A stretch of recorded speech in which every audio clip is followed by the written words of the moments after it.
எல்லாருக்கும் வணக்கம். இன்னைக்கு ஒரு ஐபிஓ எப்படி அனலைஸ் பண்றதுன்னு பார்க்கலாம். ஐபிஓன்றது nothing but initial public offering. ஒரு ஐபிஓ அனலைஸ் பண்றதுக்கு முன்னாடி அதோட பிசினஸ் மாடலை செக் பண்ணணும். அப்புறம் performance of the company check பண்ணணும். அதாவது அவங்களோட இயர்லி ரெவன்யூ 20% மேல இருந்ததுன்னா அது ஒரு நல்ல கம்பெனின்னு நம்ம சொல்லலாம். ஸோ இன்வெஸ்ட் பண்றதுக்கு ஒரு தாராளமாக இன்வெஸ்ட் பண்ணலாம். இஃப் சப்போஸ் 20% கீழே இருந்ததுன்னா அது அந்த அண்டர் வேல்யூட் கம்பெனின்னு சொல்லுவாங்க.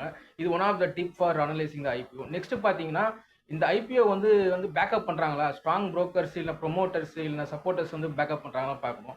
ஸ்ட்ராங் புரோக்கர்ஸ் எதுக்கு நான் சொல்றேன்னா, ஸ்ட்ராங் புரோக்கர்ஸ் இதை பேக்கப் பண்ணாங்கன்னா அவங்க ஒரு குவாலிட்டி கிளைண்ட் பேஸை கூட்டு வருவாங்க, நிறைய கிளைண்ட் பேஸை கூட்டு வருவாங்க.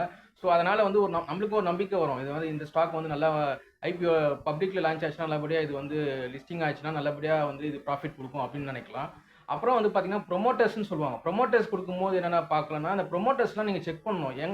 ஏன் செக் பண்ணணும், அவங்க ஏற்கனவே பேங்க்ஸ்ல எதனா டிஃபால்ட் பேமெண்ட்ஸ் எதனா வச்சிருந்தாங்கன்னா அது ஒரு ஆபத்தான விஷயம் ஐபிஓக்கு. அந்த மாதிரி ஏதாவது நியூஸ் நீங்கள் கேள்விப்பட்டீங்கன்னா அந்த ஐபிஓ நீங்கள் இன்வெஸ்ட் பண்ண தேவையில்லை. தேங்க்யூ.